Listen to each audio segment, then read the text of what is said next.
Hi guys, welcome back to another Collectology Top Collectibles vlog. Now today we're going to head back a long time ago to a galaxy far, far away. Now if you haven't guessed it by now, we're talking Star Wars Collectables. We've scoured the internet to find some of the most interesting and valuable Star Wars memorabilia out there right now. Now if by some fluke you've completely missed the Star Wars trend, then let's have a very quick recap.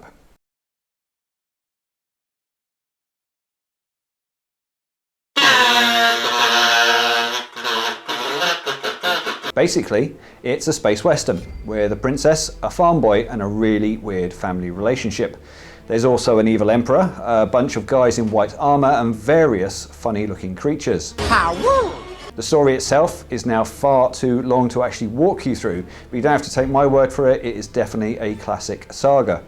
Now there's 9 in total, and that's just counting the Skywalker saga. Chuck in a few standalone films, some animated adventures, and now a new TV series, and you quickly start to see the popularity. Force is strong in this one. It's no surprise then that there's a strong demand for rare collectibles associated with the franchise.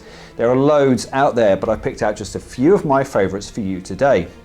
We're going to start with something that must be seriously stinky by now. It's the original Chewbacca headpiece worn by the sadly no longer with us Peter Mayhew. It's one of the most expensive pieces of Star Wars memorabilia out there, coming in at a hefty $172,000. That headpiece will have gone through a lot during its time on set, including getting wet, hot and quite sweaty at times. I imagine it probably smells a lot like wet dog by now. What an incredible smell you've discovered! Next we have another one-off piece. It's Carrie Fisher's very own copy of The Empire Strikes Back shooting script. Now both Carrie Fisher and Harrison Ford were famous for doctoring their lines and making them easier and more punchy to read. Apparently George Lucas's dialogue was pretty tough.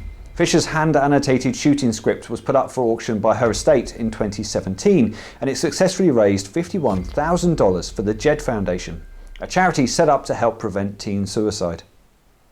Our next big item is something that might not be up everyone's street, but it's definitely up mine. As a video producer, I'm always interested in how movies are made, what cameras are used, what special effects or visual effects.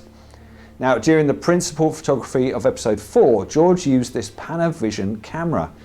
Panavision don't normally sell their cameras to anyone, but because it was so beaten up, they actually let it go. What a piece of junk! The camera was acquired by Martin Hill, a historic film camera collector, and was then fully restored and sold at auction. The camera was sold to an anonymous bidder for $625,000.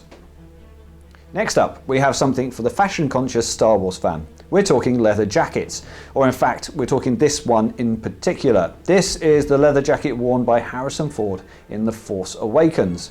Now normally the most expensive Star Wars collectibles are vintage items, so this much newer item shows that if it's cool enough, then it'll still bring in the big bucks. First I've heard of it. Harrison himself donated the jacket and signed it for a charity auction supporting epilepsy research, where it raised $191,000. Our final big money item is something that everyone needs, their very own R2 unit. Now this is of course the famous R2-D2 and is apparently the only screen-featured R2 unit in a private collection. This R2 unit was actually built using parts of R2s from several films.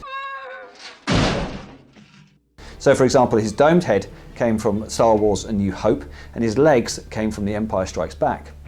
Now the buyer was anonymous but had to hand over a whopping $2.7 million at an auction in 2017. Go that way. You'll be malfunctioning within a day, you nearsighted scrap pile. There are so many other Star Wars collectibles out there, far too many to go into here, but I'd like to leave you with just one more. It features 2 things that are very close to my heart, Star Wars and Lego. It's the original Lego 2007 UCS Millennium Falcon. Now this was a 5,197 piece beast and retailed for around $500 when it was originally released. So there's no surprise that right now, if you go to eBay, you can find them selling for around $3,000. Now I love my Lego, but even that is a bit out of my price range.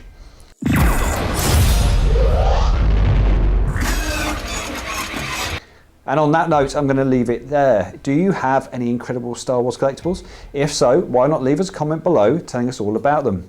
Now don't forget to subscribe, and if you loved this video, why not leave us a like? Until next time, keep collecting.